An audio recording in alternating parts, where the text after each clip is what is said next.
बहुत समय पहले एक टीवी सीरियल आता था जिसका नाम था तू मैं, जिसमें सास और बहू के बीच अनबन को दिखाया जाता था। सास बहू में खिटपिट की खबरें भी आपने बहुत सी देखी होंगी। आज ऐसा ही एक मामला आपको दिखाते हैं जिसे देखकर आप भी कहेंगे ये कैसे हो सकता है। जी हाँ, तस्वीरों में देखिए, ये तस्वीरें हैं फरीदाबाद के एनआईटी क्षेत्र की, जहां सास बहू के रिश्ते को शर्मसार कर देने वाला मामला सामने आया है। जहां एक इकलौती बहू ने प्रॉपर्टी के लिए अपनी सास को घर में कैद कर दिया और उसे लगातार प्रताड़ित कर रही थी, जिसकी गुप्त सूचना पर महिला आयोग की सदस्य रेनू भाटिया पुलिस के साथ उस घर में पहुंच गई, जहां उन्होंने बुजुर्ग महिला को बेहद ही गंभीर हालत में बेसुध पाया। पीड़ित बुजुर्ग महिला को आनन फानन में सिविल अस्पताल में भर्ती करवाया गया है, जहां कई डॉक्टरों की टीमें उनका उपचार कर रही हैं। आपने सास बहू में नोकझोंक की खबरें जरूर सुनी होंगी, मगर ये नोकझोंक भरी तकरार ऐसा रूप ले सकती है, ऐसा पहली बार देखा है। मामला फरीदाबाद के एनआईटी क्षेत्र का है, जहां एक लालची बहू ने प्रॉपर्टी के लालच में अपनी सास को इस कदर प्रताड़ित किया कि बुजुर्ग महिला बेसुध ही हो गई। सिविल अस्पताल में नजर आ रही ये वो अभागी बुजुर्ग महिला है जिसका इकलौता बेटा करीब 1 साल पहले इसे छोड़कर इस दुनिया से चला गया था, जिसके गम के बादल अभी छटे ही नहीं थे कि बहू गमों का पहाड़ लेकर टूट पड़ी और सिर्फ प्रॉपर्टी के लिए इस बुजुर्ग महिला को प्रताड़ित करना शुरू कर दिया। रेनू भाटिया ने बताया कि उन्हें जानकारी मिली है कि पीड़ित महिला की बहू प्रॉपर्टी के लिए अपनी सास को धीरे धीरे मौत के मुंह में धकेल रही है। देखिए, हमें एक गुप्त सूचना के आधार पर इसकी प्रोसीडिंग हमने की है। 2-3 दिन पहले एक अननोन का मुझे मैसेज आया कि इस तरह से 2H82 में एक बुज़ुर्ग लेडी हैं जो 75-80 साल के बीच में हैं और आपकी पुरानी जानकार भी हैं। जब ये वर्ड आया कि आपकी पुरानी जानकार हैं तो मुझे और उत्सुकता हुई कि ऐसा कौन है जो इतना प्रताड़ित है। तो मैंने 2 दिन रेकी की आसपास रह के कि क्या हिसाब है। तो 3rd डे मुझे लगा कि अब मुझे एंट्री करनी चाहिए और इस महिला को सहयोग देना चाहिए हमें पूरा। पुलिस लेकर मैं उनके घर पहुंची तो हमने देखा वो महिला बेसुध थी। उनकी दवाइयों को देखा तो कुछ ऐसी दवाइयाँ उसमें मिली जो देनी चाहिए, नहीं देनी चाहिए, ये मेडिसिन के हिसाब से मेडिकल उससे पता करेंगे। लेकिन वो महिला कुछ अपनी बात कहने के उसमें नहीं थी, वो इतनी डरी हुई थी। लेकिन आधा पौना घंटा उनके पास रुकने के बाद और जब मैंने उनको रिकलेक्ट कराया कि मैं 15-20 साल पहले भी आपके पास आई थी, आप मेरे इस तरह से इलेक्शन में घूमे थे, तो ऐसे ऐसे उनकी जो आँखों का रिएक्शन था वो डिफरेंट होने लगा, वो पहचानने लगी। तो फिर उन्होंने मेरा हाथ कस के पकड़ लिया। ये देखिए, मेरी अंगूठी से उन्होंने यहाँ पे खूब दबा के हाथ पकड़ लिया। तो हमने उनसे पूछा कि आप ट्रीटमेंट कराना चाहती हो? तो उन्होंने कहा हाँ। यहाँ से जाना चाहती हो? उन्होंने कहा हाँ। ये हमने ऑन रिकॉर्ड उनका रिएक्शन रखा भी हुआ है। ऐसा मालूम हुआ कुछ अड़ोसी पड़ोसी आगे आना नहीं चाहते थे जब मैंने उनसे बातचीत की, लेकिन हर किसी का दबी आवाज़ में इशारा यही था कि इस आंटी को आप ले ही जाओ। तो समझ आ जाती है बात कि वो प्रताड़ित हैं और उनकी बहू घर पे नहीं थी, उनका एक छोटा पोता घर पे था। पूछने पर यह पता चला कि मम्मी कहीं बाहर गई हैं छोटी बहन को लेकर। और उस महिला के बारे में जो हमने पता किया वो यही था कि उनका 1 साल पहले बेटा एक्सपायर हो चुका है और बेटे के गम में वो परेशान थी और मेंटली उनको धक्का भी लगा, जिस वजह से शायद उनको एक बार अटैक आया, इस तरह से बताया गया। लेकिन उस अटैक के बाद वो महिला अपनी बहू को अपनी सारी प्रॉपर्टी ट्रांसफ़र करे या वो उनको रखना नहीं चाहती थी, कुछ इस तरह की स्टोरी जो निकल कर सामने आई, जो एक्चुअल बात है। तो मैंने पता किया और कौन कौन है परिवार में, तो मालूम हुआ कि 3 बेटियां हैं इस महिला की जो फरीदाबाद रहती हैं, 3 दामाद हैं, उनके बच्चे भी हैं। तो ये पूछने पर कि बेटियां क्यों नहीं आती, तो दादी ने मेरा हाथ पकड़ लिया कि नहीं नहीं, उनको नहीं बुलाना। जब बहुत गहराई से पूछा कि क्यों नहीं बुलाना, पड़ोसियों से भी पूछा, तो उन्होंने कहा कि जब भी इनकी बेटियां आती हैं या दामाद आते हैं तो इनकी बहू उन पर इल्ज़ाम लगाती है कुछ ना कुछ नेगेटिव बोलकर कि मेरे साथ बदतमीज़ी करते हैं, छेड़खानी करते हैं। और यहाँ तक कि उस जो इस महिला की पोती है 9 इयर्स की, माँ ने अपनी बेटी को भी इस्तेमाल किया इसमें और कहा कि उस बेटी का रेप करते हैं मेरे दामाद, मेरे नंदोई। तो मुझे सुन के थोड़ा बुरा भी लगा और अजीब भी लगा कि महिला को किस इतनी प्रताड़ना इस वजह से दी जा रही है। खैर, दो अलग अलग विषय हैं। उनके दामाद ने क्या किया क्या नहीं किया उसकी अलग जांच हमने रखी है, और महिला के साथ इस तरह से प्रताड़ना हो रही है एक सीनियर सिटीज़न के साथ, और स्पेसिफिकली इन वजहों से, तो हमने उस बात को ठीक नहीं समझा और हम उनको बीके हॉस्पिटल में एडमिट करने ले आए। कल रात को शाम को हमने उनको एडमिट किया है और आज लगभग 11-12 बजे हैं। अभी तक उनकी स्थिति में बहुत सुधार है। कल तक वो नाम नहीं ले पा रही थी। आज उन्होंने डॉक्टर्स के सामने, कैमरा के सामने मुझे बताया कि उनकी बेटी का नाम उषा है। उन्होंने मेरा हाथ पकड़कर ये भी कहा कि मुझे इलाज कराना है, मुझे ऐसे नहीं जाना।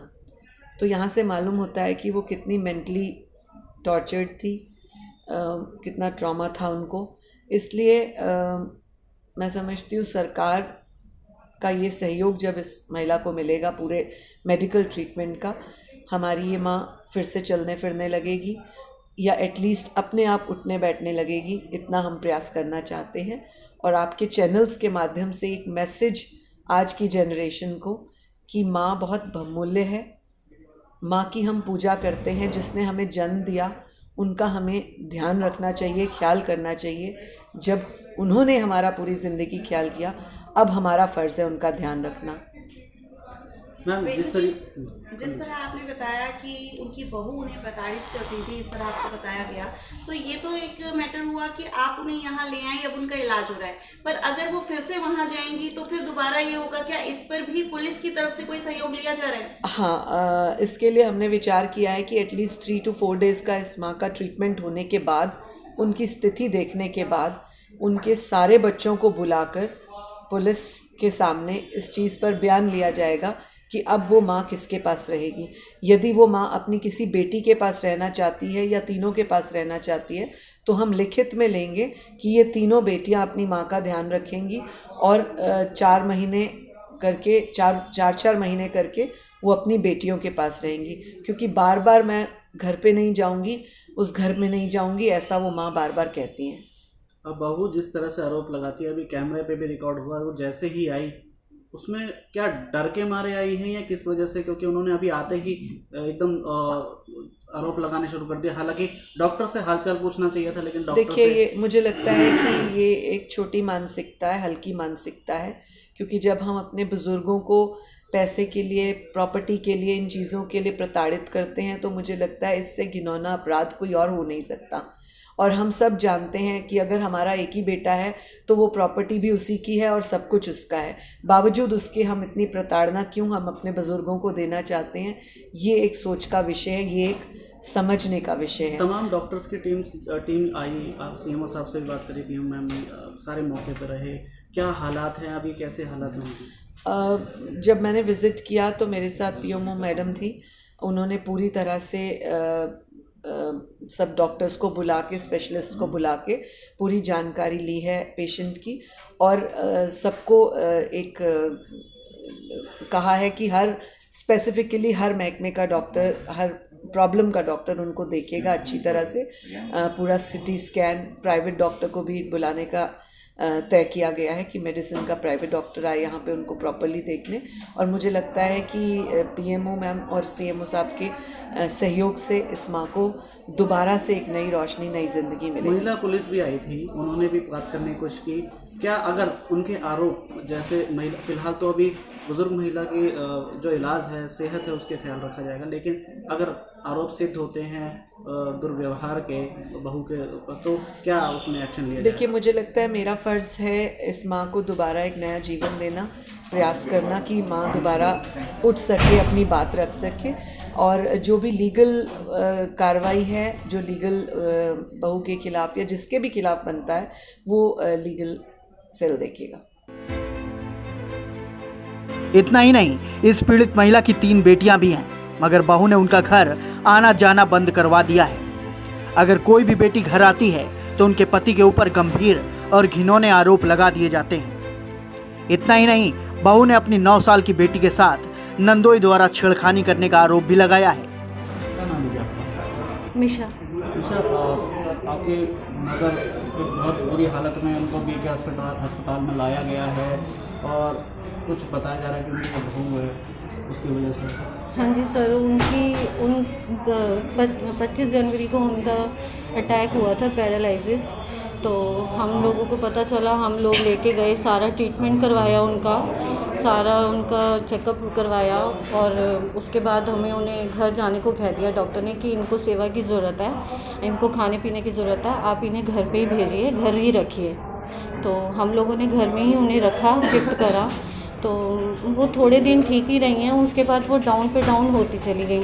फिर उसके बाद हम ले गए अपने साथ घर उन्हें, उनकी हमने केयर करी। 10 दिन में वो बिल्कुल स्टेबल हो गई थी कि वो लेटी हुई लेडी बेड पे वो खुद से मतलब थोड़ा सा इम्प्रूव होकर के बैठने लगी और उन्होंने हमसे सारी बातें करी। लेकिन उसके बाद उन्होंने कहा कि मुझे घर ही जाना है, जैसे पोते पोतियों में भी मौत है। तो हमने उनको घर शिफ्ट किया और वहाँ पे बस 10 दिन के बाद हम उनके पास जाना आना उन्होंने हमारा बंद करवा दिया, हम जा नहीं पाए। अब हम संडे को उनके घर गए, मीटिंग हुई हमारी उनके साथ, हमारा पूरा परिवार गया था, हमारे पूरी फैमिली गई थी, 10-11 बंदे गए थे। तो उन्होंने वहाँ पे हमसे लड़ाई शुरू कर दी भाभी ने। उसने गलत एलिगेशंस लगा दिया हमारे हस्बैंड्स के ऊपर कि ये मेरा हस्बैंड नहीं है और ये मेरे को गलत काम करने के लिए बोलते हैं। और मेरे हस्बैंड के ऊपर स्पेशली इसने छोटी जो उनकी हमारी भतीजी है वो कह रही है कि उसके साथ मतलब प्रॉक्सो का केस लगा दिया। बताओ, प्रॉक्सो हमें तो पता भी नहीं है भैया क्या केस होता है। हाँ, लेकिन भैया कि अभी देख लो ना, सारी फैमिली के साथ इकट्ठे गए हैं हम लोग मम्मी को देखने। इसके पीछे वजह क्या मानते हैं आप? अब हमें क्या पता इसके दिमाग में क्या चल रहा है। 8-10 सालों से इस लेडी ने जब से आई है हमें इतना दुखी कर रही है, इतना दुखी। हर वक्त कभी कहेगी दहेज का केस, कभी कुछ केस। अब सारे केसों से तो हम निकल आए बाहर, लेकिन हमारा भाई जो है वो टेंशनों में चला गया अभी जून में 2020 में। अब हमारे को तो यही है कि हमने मम्मी को बोला था मम्मी आप हमारे पास रह लो, लेकिन आप लोगों को अपनी मदर को रखने में कोई नहीं, हमने तो मम्मी को बोला था भाई के बाद कि मम्मी हमारे पास रह लो, कोई बात नहीं, आते जाते रहना, बच्चों पे चक्कर काटते रहना। लेकिन मम्मी कहती है नहीं, मैंने भगवान को भी जवाब देना है, मेरा बेटा चला गया, मैं अपने बच्चे छोड़कर नहीं जा सकती। लेकिन हमें हमारे 70 साल के मामा जी के ऊपर उसने एलिगेशन लगाए। आप कितने जैसे भाई बहन? हम 3 बहनें हैं और एक भाई था, भाई की डेथ हो चुकी है, हम 3 बहनें हैं। तो अब जैसे महिला आयोग की सदस्य रेणु भाटिया जी आई हैं, उन्होंने यहाँ पर केयर करवा रही हैं पूरी। अब हमें कल भी गली वालों ने ही बताया है या हमारे को लाइव न्यूज़ से ही पहले पता लगा। हमने लोगों से पूछा, वो कह रहे हैं हमें कुछ नहीं पता आपकी मम्मी कहाँ गई हैं क्या।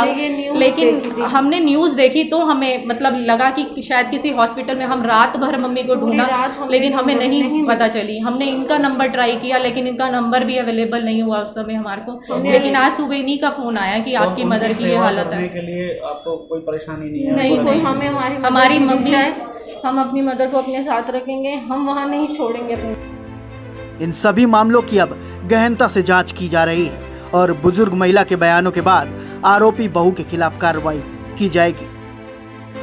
फरीदाबाद से मनोज सूर्यवंशी की रिपोर्ट।